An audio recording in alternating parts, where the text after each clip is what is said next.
Train accident होता है और 131 पैसेंजर मारे जाते हैं, पर एक आदमी जिंदा बचा। और सबसे हैरानी की बात, उस आदमी को एक भी चोट नहीं आई। क्या आपने कभी सोचा है अगर सुपर हीरोज रियल होते तो वो कैसे दिखते? क्या उनके पास फ्लैशी सूट्स होते या वो आम इंसान की तरह होते जिनके पास छुपी हुई ताकत होती है? अनब्रेकेबल एक ऐसी ही कहानी है। ये एक सिंपल, ग्राउंडेड और साइकोलॉजिकल अप्रोच है सुपर हीरो जॉनरा की। इसमें ना फ्लाइंग्स है ना लेजर्स, बस एक क्वेश्चन, क्या मैं स्पेशल हूँ? और सबसे इंटरेस्टिंग ट्विस्ट, ये फिल्म सिर्फ अकेली नहीं है। ये एक कनेक्टेड ट्रायोलॉजी का फर्स्ट पार्ट है जिसका दूसरा पार्ट स्प्लिट और फाइनल पार्ट ग्लास 2019 मूवी से कनेक्टेड है। तो अगर आप मिस्ट्री, माइंड बेंडिंग थ्रिलर्स और स्लो बर्न स्टोरीज के फैन हो तो ये वीडियो आपके लिए है। मैं हूं अंकित वर्मा और आज हम बात करने वाले हैं द स्टोरी ऑफ अनब्रेकेबल। सो चलिए शुरू करते हैं। स्टोरी स्टार्ट होती है ईस्टर रेल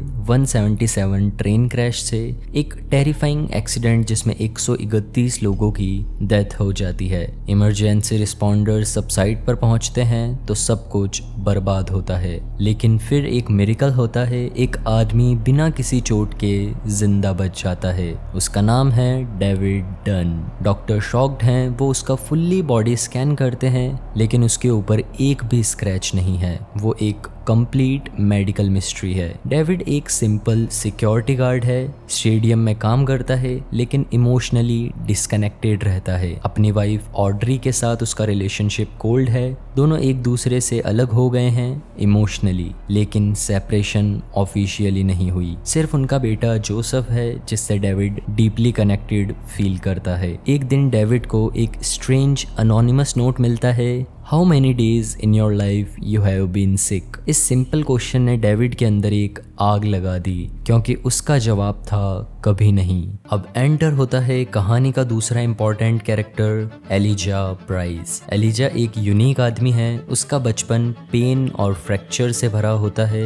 उसे टाइप 1 ऑस्टियोजेनेसिस इम्परफेक्टा है, एक रेयर जेनेटिक डिसऑर्डर जिसमें हड्डियां फ्रेजाइल होती है और बार बार टूट जाती है। बचपन में उसको लोग मिस्टर ग्लास कहते थे क्योंकि वो बहुत इजीली टूट जाता था, लेकिन उसने कॉमिक्स के थ्रू एस्केप ढूंढा। एलिजा का मानना था अगर उसके जितना कोई फ्रेजाइल है तो यूनिवर्स में कोई ऐसा भी होगा जो अनब्रेकेबल हो। ऐसा बैलेंस होना चाहिए। उसे न्यूज़ मिलती है ट्रेन क्रैश की। जब वो वेरीफाई करता है तो एक ही सर्वाइवर मिलता है और उसके पास कोई इंजरी नहीं है, तो उसे लगता है मुझे वो मिल गया। एलिजा डेविड को ट्रैक करता है, उसे अप्रोच करता है। पहली मीटिंग में एलिजा का कहना होता है, तुम स्पेशल हो, तुम्हारे पास एक गिफ्ट है जिसे तुमने कभी यूज ही नहीं किया। डेविड को एलिजा की बातें बेकार लगती है। उसका मानना है कि एलिजा बस फैंटेसी में जीता है, लेकिन एलिजा हर एंगल से प्रूव करने की कोशिश करता है। डेविड का पास्ट फुटबॉल रिकॉर्ड, उसका कभी बीमार ना होना और उसकी अमेजिंग फिजिकल स्ट्रेंथ। डेविड पहले तो एलिजा की बातों को सीरियसली नहीं लेता, लेकिन उसके दिमाग में डाउट आ चुका है। वो अपने पुराने फुटबॉल इंजरीज के रिकॉर्ड्स देखने लगता है और रियलाइज करता है उसके नाम पे कोई सीरियस इंजरी कभी रिकॉर्ड ही नहीं हुई। तो सबसे टफ टैकल्स भी उसे हिला नहीं पाते थे। उस वक्त उसने इस पे कभी ध्यान नहीं दिया। एक इम्पॉर्टेंट मोमेंट तब आता है जब डेविड अपने बेटे जोसेफ के साथ जिम जाता है। जोसेफ उसे टेस्ट करने का प्लान बनाता है। वो ग्रेजुअली बार्स पे वेट बढ़ाता जाता है। पहले 250, फिर 300 और फिर 350 पाउंड तक चला जाता है। डेविड शुरू में मना करता है लेकिन ट्राई करता है और शॉकिंग पार्ट, वो पूरा वेट आसानी से लिफ्ट कर लेता है। जोसेफ के लिए ये मोमेंट लाइफ चेंजिंग है। उसका बिलीफ सॉलिड होता है, मेरे पापा एक सुपर हीरो हैं। उसके बाद डेविड का बिहेवियर चेंज होने लगता है। उसके अंदर एक क्वाइट कॉन्फिडेंस आ जाता है,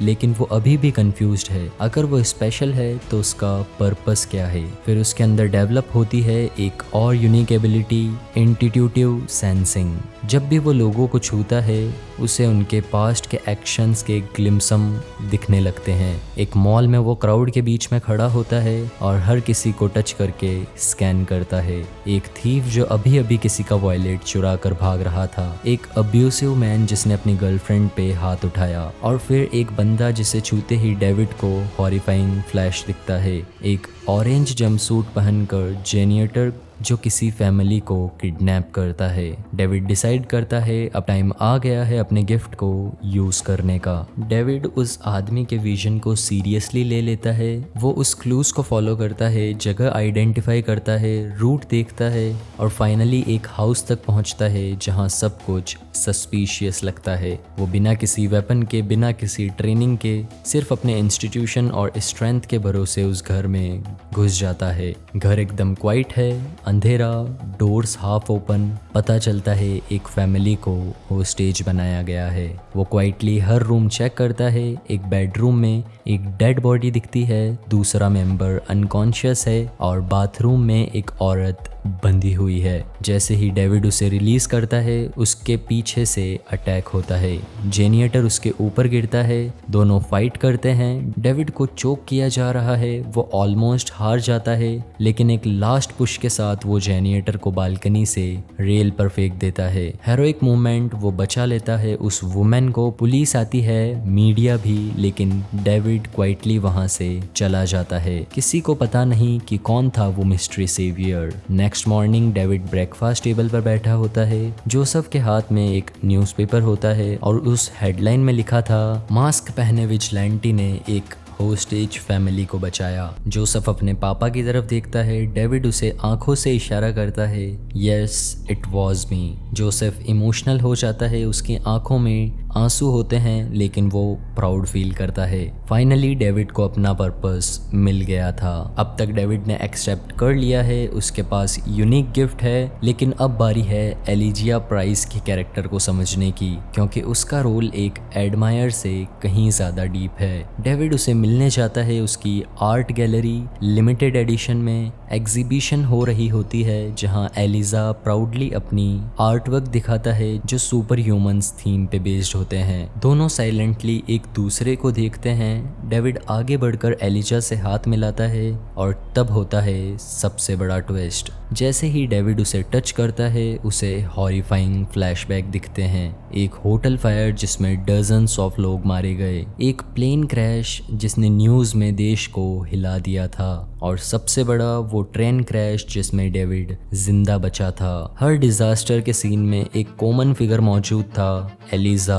प्राइस। यस, एलिजा ही इन एक्सीडेंट का मास्टरमाइंड था। उसने इंटेंशनली ये सब डिजास्टर प्लान किए just to find someone like David. Eliza का कहना था, मुझे हमेशा लगता मैं दुनिया में एक गलत पीस हूँ, पर अब पता चला मैं विलन हूँ और तुम सुपर हीरो। डेविड शॉक्ड रहता है। वो एक पल के लिए कुछ नहीं कह पाता, पर क्वाइटली वहां से निकल जाता है और उसी के साथ पुलिस को एनोनिमसली इन्फॉर्म कर देता है एलिजा के बारे में। एलिजा को अरेस्ट किया जाता है। मीडिया उसे मिस्टर ग्लास नाम देती है, बेस्ड ऑन उसका चाइल्डहुड निकनेम और उसकी फ्रेजाइल कंडीशन। अनब्रेकेबल एक सिंपल कहानी लगती है शुरुआत में, एक ट्रेन सर्वाइवर, एक क्यूरियस कॉमिक लवर और एक बिखरा हुआ परिवार। लेकिन जैसे जैसे स्टोरी अनफोल्ड होती है, ये बन जाती है एक डीप साइकोलॉजिकल जर्नी। एक आदमी डेविड डन जो सोचता है वो ऑर्डिनरी है, लेकिन उसने अपने अंदर के एक्स्ट्रा ऑर्डिनरी को ढूंढ निकाला।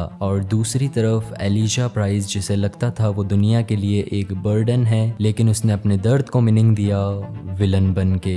ये दोनों कैरेक्टर्स एक दूसरे के एक्सट्रीम अपोजिट हैं, एक अनब्रेकेबल, दूसरा ब्रेकेबल, एक प्रोटेक्टर, एक डिस्ट्रॉयर। अनब्रेकेबल के एंड ने एक ग्राउंड वर्क प्रिपेयर किया और कहानी के लिए। स्प्लिट 2016 जहां हम मिलते हैं एक नए कैरेक्टर केविन से, जिसके अंदर 24 डिफरेंट पर्सनैलिटीज होती है और उसकी most powerful personality the beast. और फाइनली सब कैरेक्टर्स मिलते हैं ग्लास 2019 में, जहां डेविड, एलिजा और केविन एक ही असाइलम में होते हैं। वहां उनके बीच होता है अल्टीमेट शोडाउन। तो अगर आप इस ट्रायलॉजी के अगले पार्ट्स को एंजॉय करना चाहते हो तो make sure to hit the subscribe button. मिलते हैं एक और साइकोलॉजिकल थ्रिलर कहानी के साथ, तब तक के लिए टेक केयर, कीप वॉचिंग।